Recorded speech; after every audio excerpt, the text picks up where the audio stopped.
Hello and welcome back to the Moss Rods channel. You join me at part 2 of my 29 Ford Rat Rod build. And today we're going to be starting off the video by bobbing the bed, which is shortening the bed up to give it a little bit more of a sporty look. So at the stock bed length, you would have the wheel right about there. And that just leaves, in my opinion, too much room in between the cab corner and the rear tire. So we're going to shorten that up. So I've just been kind of eyeballing it, and we're going to roll the tire up to where it's hitting just before this molding at the front of the bed. I'm going to close that gap a little bit more. There we go. And yeah, so I'm kind of liking this, where you don't have too much space in between here and here. And still trying to get a good idea of how much to actually cut off. I did some photoshopping, and the ratio at which I had it was that I took 45% of the bed off. So this is a 60 mil bed, so I left it at a 33 mil length, so rounding that up to 35 mil. In real life, that looks a little short, so I'm going to do the same trick I did last time, and I'm going to go ahead and mark it on the ruler so you can see what we're talking about. So I'm going to make a mark at the 35 mil. You can see that little pink mark there. And so if we line that up, that's about how long the bed would be. I think that's a little short in practicality, so I'm leaning more towards possibly doing it at 40 mil, which should be right about there. But then if that leaves a little bit of room behind the tire for the bed to kind of poke out a little bit. So I think that's what we're going to do. And like I said, this is a 60 mil bed, so that means we'll take 20 mil out of the overall length, which, again, if you didn't catch the first part, there's a little fun trick if you're building 1/25th scale, that 1 millimeter on a 25th scale model is approximately 1.05 inches, or 1 inch is 1.05 millimeters, something like that, where it's so close that you may as well just use 1 millimeter in scale length is equivalent to 1 inch in real life. So when we chopped the cab, which was in the previous video, we took 5 mil out of the roof, which came out to be about equivalent to a 5 inch chop on a real truck. So by taking 20 mil out of the bed, we're going to be taking essentially 20 inches out of the bed length. So that's the plan for this. Now, the thing that's going to make it a little complicated is the bed does have molded in wood, which I am not going to be using. And it's not going to be super visible, but you can see that there is some wood grain. There we go. So I'm going to be cutting out the entire floor, and then I will be most likely making 2 different cuts. One of them is going to be right behind this body molding here. And that way we can keep the floor section right here just to make it a little more structurally sound. So we'll do a cut there, and then we'll be taking the 10 mil out of somewhere around here where the fender would normally be. You can see that there's a gap in the molding there, so we'll be cutting most likely, I don't know, we'll do about 10 mil in, so something like from there to there essentially, and then we'll be taking this section here, gluing it on here, and then taking the third section to kind of finalize the bed. And then I will be gluing the tailgate on. Again, I don't really need the tailgate to fold in this build, so we're just going to be gluing that on.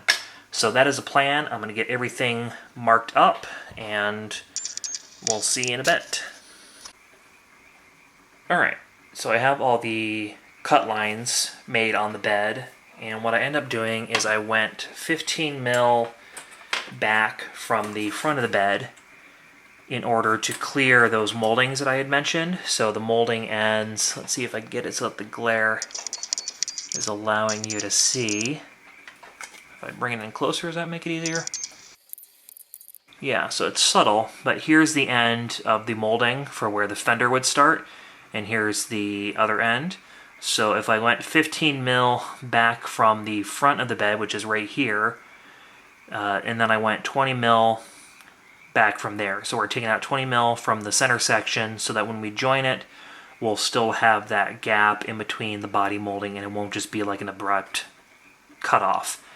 And then I also have the marking here. This will be a really easy cut just along there.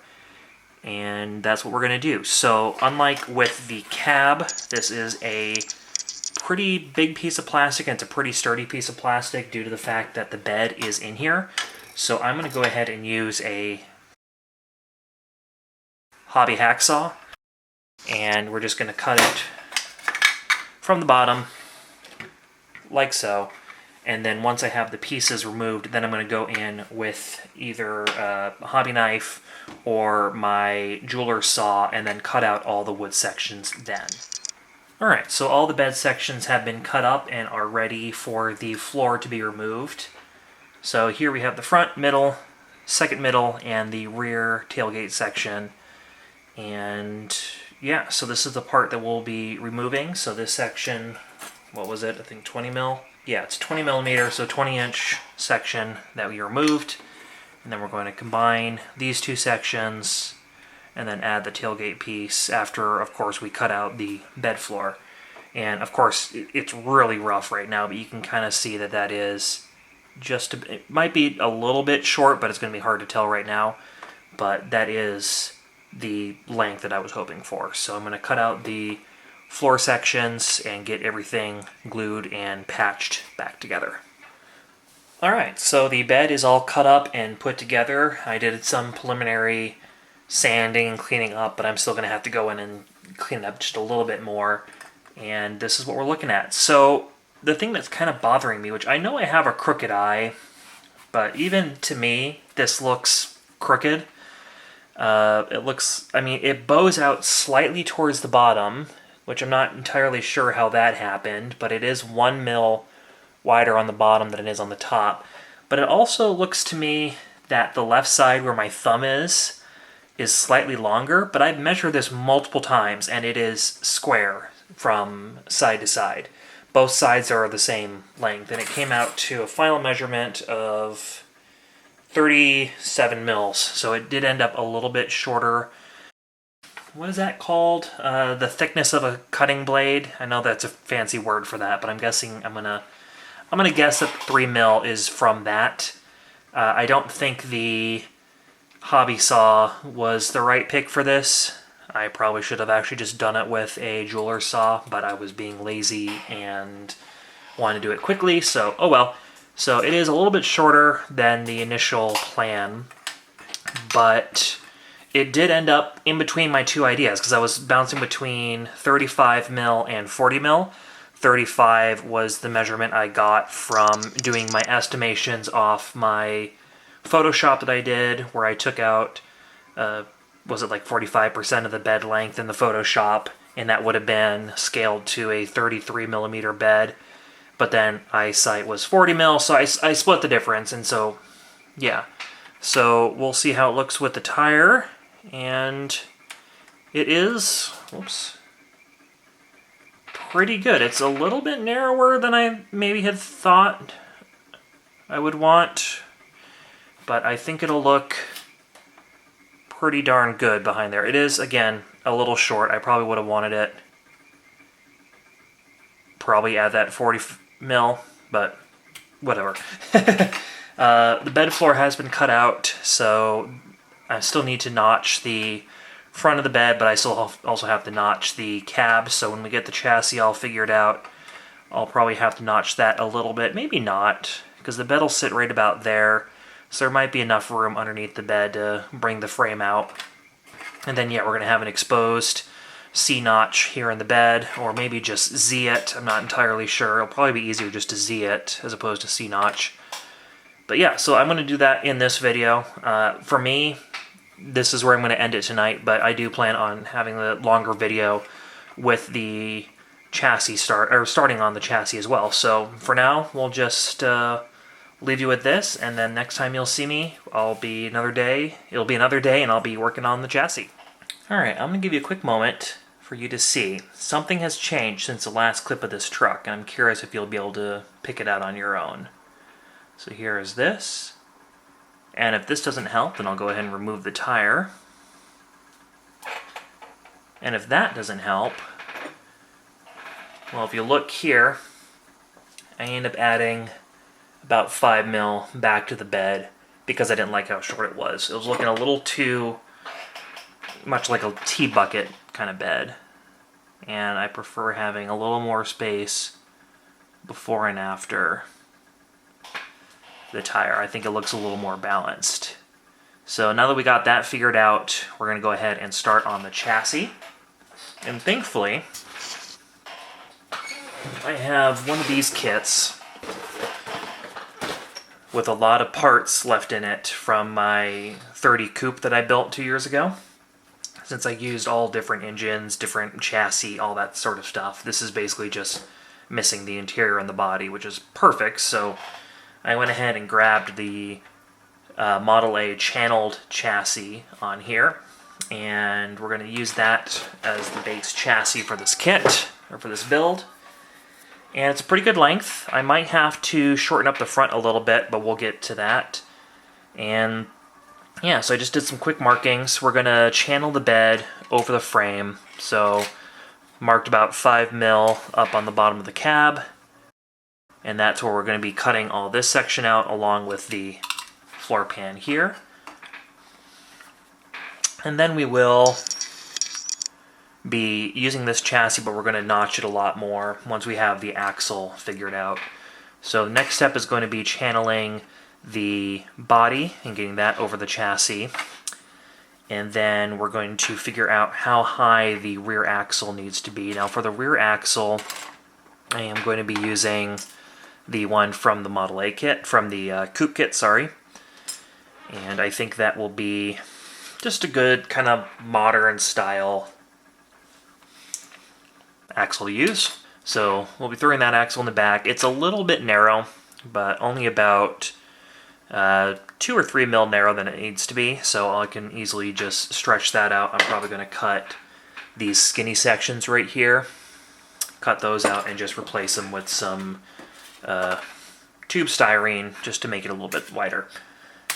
And then for the front, I have the drop axle, again from the 30 Ford kit, and we're going to do a front spring setup. I don't know if I can say what they're actually called because it's YouTube, but the overhanging spring setup, if you want to call it that. So yeah, I'm going to go ahead and cut the floor out of the cab, and we'll get that ready to be mocked up. Alright, the floor has been cut out, as you can see here, and it's fitting, and the cab's fitting quite nicely over the chassis. And we'll slide it back a little bit just to line up with the bed. And that's pretty much how it's going to sit. So I already made sure the bed fit over the chassis, just need a little extra sanding to make sure it was wide enough. And yeah, so to give you a further idea, I'm trying to figure out ride height. Sorry about that, just kicked the camera. And as many do, I'm going to use some quarters as mock-up, and I'm thinking somewhere around like a 50-cent lift. So about 2 quarters on each quarter. Sorry, 2 corners on each corner. And we're looking at something like this. And whoops. That'll be about how high the truck sits. So we'll move the camera back. And then we'll use the, I'm thinking of using these Model A tires from the, actually these came over, they were left over from a 1929 Revell Roadster kit. You don't want to sit right. Okay, good enough. So yeah, so that's going to be kind of how it sits. Again, we're going to have to bring up the chassis some more in order to fit the axle back there. And we're sitting a little high in the front end, just kind of because of how everything is sitting. But that's going to probably sit right about there. And then we'll have a front tire. I can't find any of my front tires from these kits, so just now I'm using these as a mock-up. So yeah, I might want to move might need to shorten the front of the suspension, or sorry, shorten the front of the chassis a bit in order to get that to fit. Now, I've also been trying to figure out an engine. Kind kind of kicking around a couple ideas. I know I had that flathead in here for the mock-up purposes, but in this kit, in the Revell Coupe kit, they also come with a Buick nailhead, and I think that could be a cool addition to the chassis. It's going to be needed. I'm going to need to raise it up quite a bit in order to fit. But yeah, I think a nailhead would look pretty cool, especially if we paint it that classic nailhead kind of green turquoise color. I think that'll contrast with the patina paint job we're going to do on the cab pretty well. So I'm leaning towards that right now. I don't like the Hilborn injection style intake they have on this kit, so I'm going to have to figure something else out for that. Probably design something up. Who knows? But yeah, that's where we're at for now. Alright, so it's been a couple days. I've been doing some small things here and there, and I can't remember exactly where I left off in my last clip, but I don't believe I had done any chassis work yet. So we'll start off with that. I have raised up the rear section of the chassis, so I haven't Z'd it since I haven't done anything with the front, but I have sectioned it, and I guess notched it a little bit. So I think I added about 8 scale inches to that, so 8 millimeters of extra height, and that gives me enough room to tuck the axle underneath there and run the rear tires. So that is all pretty nice and dandy. I just started working on the front this afternoon, and again, I don't know if I can say this kind of suspension without it getting flagged on YouTube, but it's the type of setup that rhymes with who's inside? Oh, well, Sue is inside the house. Yeah, so built up my own custom bracket right here just out of styrene. Added a little bit of detail to the top with some L bracket or L-shaped styrene, and then added a little styrene rod right there to make it look like the main castle nut that would hold your leaf spring on. And as for shocks, I have some leftover parts from an AMT part pack. I think it was the Dragster part pack, or I can't remember what it was, but it was re-popped by Atlantis, and I picked it up for the 32 hot rod that I built a couple years ago. And I had not used the tube shocks in that, so I have those. I have a couple of long shocks that are not in focus. There you go. So I might be using these on the front, and then I have some smaller shocks which will be going on the rear, as opposed to using the coilover that comes with the kit, which I'm just not really a fan of. I could make my own coilovers, but we're going tube shocks. We're trying to make this look like a cheap and dirty rat rod, right? So I'm going to be doing that to the rear, and then I'm going to be doing up some kind of 4-link or maybe a 3-link rear suspension setup. And then the front end, I'm going to do some wishbones. So right before I got the camera out, I took the chrome front wishbone from the 29, the pickup truck kit, and I split them just like you would on a hot rod. Here's one of the wishbones all split up, and then here's the center section. And then I will be attaching these with some custom brackets to the front axle. Now this black line that you see right there is where the firewall matches onto the frame, so I still have plenty of room because that'll probably sit right about there. So I'll add a little bracket there and get the wishbones all set up, and then I'll do all the string linkage on the side. So yeah, that's pretty much where we're at. I did not mute my phone, I'm sorry. I'm going to clean up the front mount a little bit, add some more detail to it, which you can't see that I'm pointing at it. So clean that up a little bit and finish up the rear suspension hopefully tonight, and that's going to be it. But I'm going to finish this video here, and so I can get it out, and we'll hopefully see you in the next installment. So thanks so much for watching, and see you soon.